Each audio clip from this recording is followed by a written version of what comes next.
président de la République de Zambie. President of the Republic of Zambia.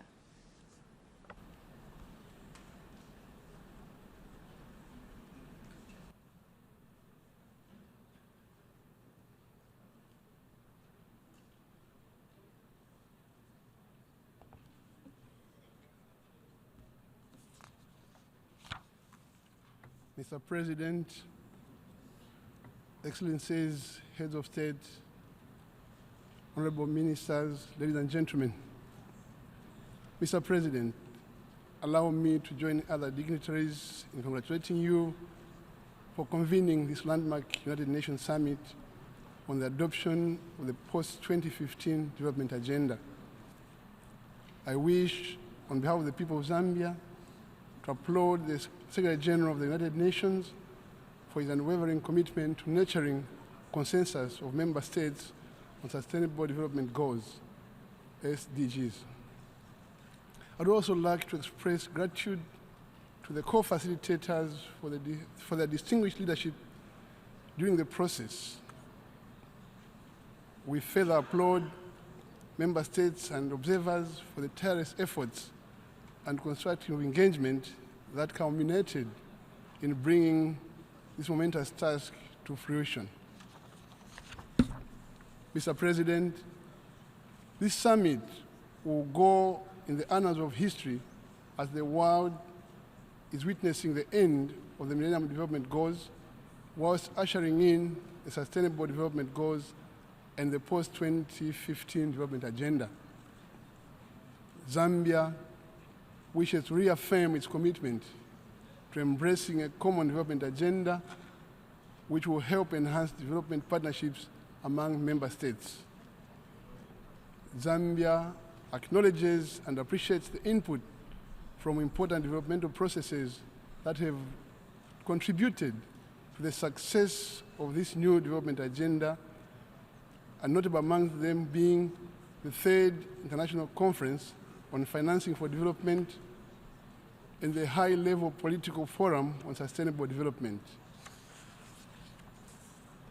The multi-dimensional nature of this process signifies our determination to have a global development agenda that is responsive to the needs of the present generation without compromising the ability of the world to provide for the needs of the future generations. To this effect, Zambia looks forward to starting a new development era in 2016 within the spirit of leaving no one behind, with renewed vigor and focus. On this point, I thank the Assembly for yesterday's adoption of the groundbreaking resolution A/70/L1. Let me thank His Holiness Pope Francis for his candid and inspiring remarks on the need for nations to take seriously the question of climate change and protection of the environment for sustainable development. I am happy to report that in the 7th National Development Plan of our country, we are developing climate change ranks among our top priorities. Mr. President, I'm glad to report that at country level, a number of consultations were undertaken with various stakeholders with a view to put into context the fundamental provisions agreed upon by member states. Coincidentally for us, the SDGs and the post-2015 development agenda have come at a time when the country is developing its 7th National Development Plan. This gives us greater latitude to effectively domesticate the various provisions of these global initiatives. We are glad to note that the SDGs have brought out a number of development issues such as maternal health, poverty, gender equality, water and sanitation, land degradation, climate change, among others, that our country is determined to confront in the post-2015 era. I wish to reiterate Zambia's commitment to ensuring the use of evidence-based priority setting and targeted mechanisms with a view to achieve inclusive socio-economic development. Mr. President, Zambia, being a least developed and landlocked developing country, will require support in completing the unfinished business of the MDGs, especially in the area of education, health, water and sanitation, gender equality, agriculture, science and technology. With regard to technology, Zambia underscores the need to forge South-to-South technology transfer cooperation as an essential component to accelerate the implementation of the SDGs and the post-2015 development agenda.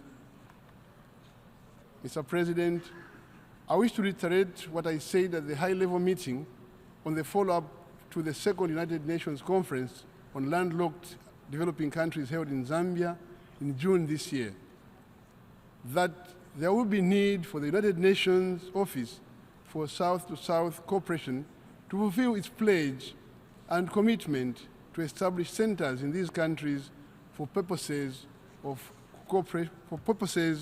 technology transfer.